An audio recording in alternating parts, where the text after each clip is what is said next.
इस देश में कुकरमुत्तों की तरह दलितों के संगठन पूरे देश में फैले हुए हैं। हर एक आदमी अपनी जेब में एक संगठन लेकर घूम रहा है।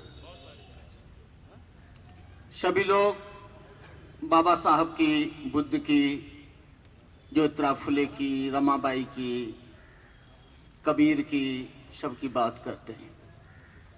मैं समझता हूं कि सबका उद्देश्य भी एक ही है और लक्ष्य भी एक ही है, लेकिन हम लोग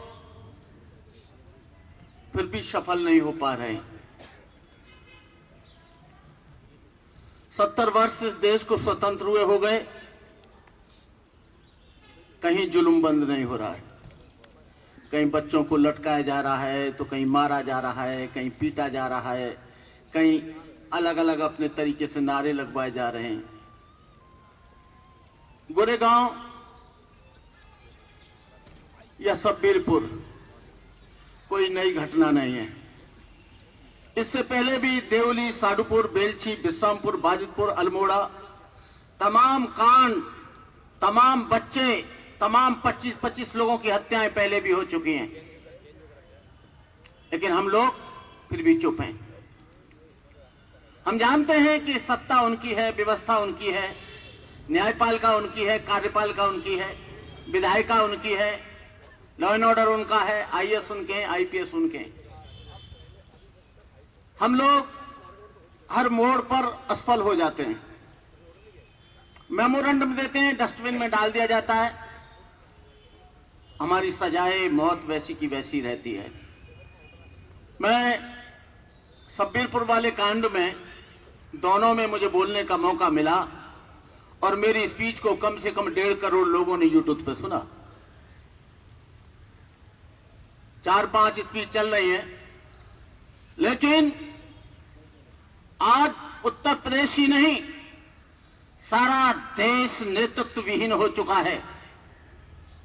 कोई लीडर दिखाई नहीं देता है, जुल्म होता है, कोई बोलता नहीं है, बच्चे मारे जाते हैं, कोई बोलता नहीं है, पार्लियामेंट में हमारी आवाज उठती नहीं है, विधानसभा में हमारी आवाज उठती नहीं है। प्रकाश जी, समय है, आप हमारे परमादरणीय बाबा साहब के खून हो। हम आपसे आज कोई भाषण देने का समय नहीं है। उत्तर प्रदेश में जहां कहीं भी जाओगे, हर जगह व्यवस्था और लोग आपको मिलेंगे। आप चाहे सोशल आइडल बन के आइए, चाहे पॉलिटिकल आइडल बन के आइए, आपका स्वागत है। हमें इससे कोई लेना देना नहीं कि आप सोशल आइडल बनकर आएंगे या पॉलिटिकल आइडल बनकर आएंगे। हमें इस बात से लेना देना है कि हमारे समाज को सही नेतृत्व, सही दिशा मिले। कुछ हमारे पॉलिटिकल लीडर हैं, वोट उनको देते हैं, नोट उनको देते हैं, बूथ पर हम लड़ते हैं, बूथ पर हम मरते हैं, लेकिन उनसे कहा जाए, मैं किसी पार्टी का नाम नहीं लूंगा, कि चंद्रशेखर को छुड़ाने की बात करो, वो बंद तो बात नहीं करते हैं, चुप हो जाते हैं कि कहीं सवर्ण वोट नहीं देगा। हम कहते हैं कि जितनी भी दलित पार्टियां हैं, वो दलित के वोट पर टिकी हुई हैं, ब्राह्मण बनिया के वोट पर नहीं टिकी हुई हैं। ये जो लोग, मैं जंतर मंतर पर कुछ बोल गया था, बीएसपी के लोगों ने मुझसे कहा कि भंते जी, आपके भाषण में कुछ अटपटा नजर आ रहा है। मैंने कहा, बीएसपी को मैंने बनाया है, बीएसपी को तुमने नहीं बनाया। बीएसपी किसी की बपौती जागीरदारी नहीं है, बीएसपी बहुजन समाज की चीज है। और जब कोई व्यक्ति काम नहीं करेगा तो उसको ऐसे ही लताड़ा जाएगा, ऐसे ही कहा जाएगा। बहुत बढ़िया। हम कोई खरीदे हुए गुलाम नहीं है। कोई हम किसी पार्टी में या किसी समाज पर किराए पर नहीं रहते हैं। अपने तरीके से चलते हैं, अपने तरीके से जीते हैं, अपने तरीके से रहते हैं। मान्यवर काशीराम के साथ 25 वर्ष रहा और मान्यवर काशीराम का अंतिम संस्कार भी और सारी पूजा पाठ हमने की। हम बहन मायावती का बहुत सम्मान करते हैं क्योंकि वो हमारे समाज की लड़की है। उसको सीएम हमने बनाया है, उनको हमने बनते नहीं बनाया। लेकिन उनको चाहे जितने भी संगठन हैं, चाहे रामदास आठवले हो, चाहे रामराज हो, रामविलास पासवान हो, यदि ये कहीं ऊंचाई पर पहुंचे हैं तो ये दलित समाज की वजह से, दलित समाज के वोट से, दलित समाज के संगठनों से, दलित समाज के सोशल इंजीनियरिंग से पहुंचे हैं। इनको कोई ऐसी खैरात में नहीं पहुंचा दिया। लेकिन ये लोग चुप रहते हैं। इनको बोलना चाहिए। निष्पक्ष होकर हमारी बहनों के हाथ काटे जा रहे हैं, घरों को जलाया जा रहा है, बच्चों को फांसी पे लटकाया जा रहा है, मोटरसाइकिल खींचकर उनके ऊपर लठ बरसाए जा रहे हैं। यदि कोई आदमी मुसलमान यहां पर स्वतंत्रता की बात करता है, अपने स्वतंत्र अधिकारों की बात करता है, तो उसे आतंकवादी बता दिया जाता है। और कोई दलित समाज का व्यक्ति अपने स्वाभिमान की बात करता है तो उसे नक्सलाइट बताकर, उसे एनएसए लगाकर उसे जेल में ठोक दिया जाता है। तुम्हारे रोजाना 2-4 लोग, 10 लोगों को भरतपुर में भी अभी पहुंचाया गया है। तुम लोग कब तक चुप रहोगे? कब तक? मैं चाहता हूं शांतिपूर्वक जन आंदोलन की तैयारी होनी चाहिए, अहिंसात्मक तैयारी होनी चाहिए, लाठी डंडे और बंदूक की नहीं।